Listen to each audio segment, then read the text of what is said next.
ବୋମାମାଡ଼ ଘଟଣା ତାଙ୍କ ଜମିବାଡ଼ି ବାବଦରେ ରାସ୍ତା ବାବଦରେ ତାଙ୍କର ଟିକେ ଝାମେଲା ହେଇଥିଲା। ଝାମେଲା ହେବା ଭିତରେ ଯେଉଁ ଲୋକଟି ଝାମେଲା କରିଥିଲା ସେ ଲୋକଟିକି ଆଉ ପାଇନାହାନ୍ତି। ଇଏ ତାଙ୍କର ଭାଇଆଳି ବିଷୟ ହେବା ଯୋଗେ ସେମାନେ ଆକୁ ଗୋଟେ ଅସ୍ତ୍ର କରିକି ୟାକୁ ମାରିଛନ୍ତି ଆଉ। ଜମିବାଡ଼ି ବିବାଦକୁ କେନ୍ଦ୍ର କରି 4ଟି ବୋମାମାଡ଼, ଯେଉଁଥିରେ 2 ଜଣ ଗୁରୁତର ହୋଇ ମେଡିକାଲରେ ଭର୍ତ୍ତି ହୋଇଥିବା ବେଳେ ପୁରୀ ଜିଲ୍ଲା ଗୋପ ଥାନା ବନ୍ତଳି ପଞ୍ଚାୟତ ତରଣା ଗ୍ରାମରେ ଘଟିଛି ଏହି ଘଟଣା। ତେଣୁ ଗୋପ ପୁଲିସ ଗାଁରେ ପହଞ୍ଚି କିଛି ଫୁଟା ବୋମା ଅଂଶ ସଂଗ୍ରହ କରି ତଦନ୍ତ କରୁଛନ୍ତି। ସେଠୁ 9ଟା ରାତିରେ ମାଡ଼ ହେଲା, ବମ୍ ମାଡ଼ ହେଲା। ଆମ ଘର ସବୁ ଧୂଆଁମୟ ହେଇଗଲା। ମୋ ପୁଅ ବି ତଥାପି ନିଦରେ ଶୋଇପଡ଼ିଥିଲା, ଉଠିକିରି ଖାଲି ଥରିକିରି ଗଲା, ବୋଉ ଆମେ ଚାଲି ପଳେଇବା। ମୁଁ କହିଲି ନା ପଳେଇବା କ'ଣ, ଆଉ ମୋ ବଡ଼ ଯାଆ ବେହୋସ ହେଇଗଲା। ଆଉ ଆମେ ତ ସେମିତି ଥରୁଛୁ। ସେଠୁ କେତେବେଳକୁ ଯାଇ ଧୂଆଁ ଯାଉନୁ, ଆମେ ଯେତେ ଆସିବୁ କବାଟ ଖୋଲିବାକୁ ଆସିପାରିଲୁନୁ। ସେଠୁ କେତେବେଳକୁ ଧୂଆଁ ଯାଉନୁ ଟିକେ ଇଏ ହେଲା। ସେଠୁ ଲୋକମାନେ ସବୁ ଆଇଲେ ଯୋଉନୁ ଦାଣ୍ଡକୁ, ସେଠୁ ଆମେ ସେଠୁ କବାଟ ଖୋଲିବୁ। ନା ଆଜ୍ଞା କେହି ନାହାନ୍ତି, ଆମେ ମା ପୁଅ। ପପୁ ବେଲେଇ ଏଇ କଳିକଜିଆ ସକାଶେ ପୁରା ଏଇ ଯୋଉ ଆମ ଗଦା ବଇଛି ସେଠି ବାଟରେ କହନ୍ତି ବାଟ ଆମ ଜାଗା ଇଏ ବାଟ ଛାଡ଼ ବୋଲି, ସେଥିପାଇଁକା ଆମ ଜାଗାରେ ମରିଛି। ସେ କହନ୍ତି ଯେ ତମେ ରାସ୍ତା ଛାଡ଼ ଇଏ କରିବାକୁ। ଆମ କହିବା କଥା ଯେ ଆମ ଜାଗାରେ ଆମେ ବସିଛୁ, ଆମେ କାହିଁ ଇଏ କରିବୁ।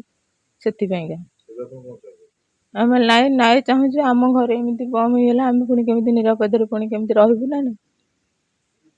ସୁରକ୍ଷିତ ଦରକାର ନାହିଁ। ଆଜି ଆମେ ପୁଣି କେମିତି ଛୁଆ ପିଲାଙ୍କୁ ଧରି କେମିତି ରହିବୁ।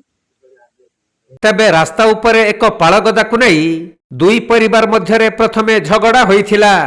ପରେ ଗୋଟିଏ କି 2ଟି ନୁହେଁ, ଏକାଥରକେ 4ଟି ବୋମାମାଡ଼ କରାଯାଇଛି, ଯେଉଁଥିରେ ଗୁରୁତର ହୋଇଥିବା 2 ଜଣ ବ୍ୟକ୍ତିଙ୍କୁ ପ୍ରଥମେ ଗୋପ ମେଡିକାଲକୁ ନେଇ ଭର୍ତ୍ତି କରାଯାଇଥିଲା।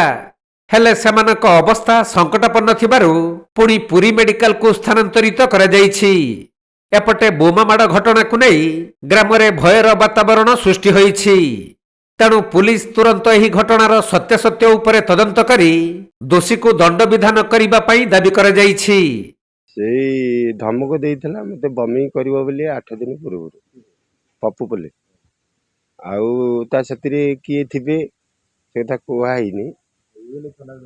ଏଇନେ ଥାନାରେ ଆମେ ଜଣେଇଥିଲୁ, ଆଗରୁ ଜଣେଇଥିଲୁ ଯେ ପପୁ ପଲେ ଏଠି ଏକୁଟିଆ କହିକିରି ଯାଇଥିଲେ ବମିଂ ହବ ବୋଲି। ଆଉ ଆମେ ଥାନାରେ ଏଫଆଇଆର ଦେଇଥିଲୁ।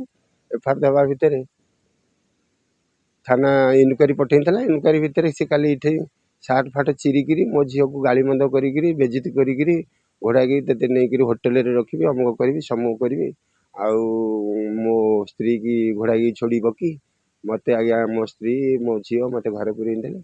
ଆଉ ଆମେ ସବୁ ଭିଡ଼ିଓ କରିଛୁ ଆଜ୍ଞା।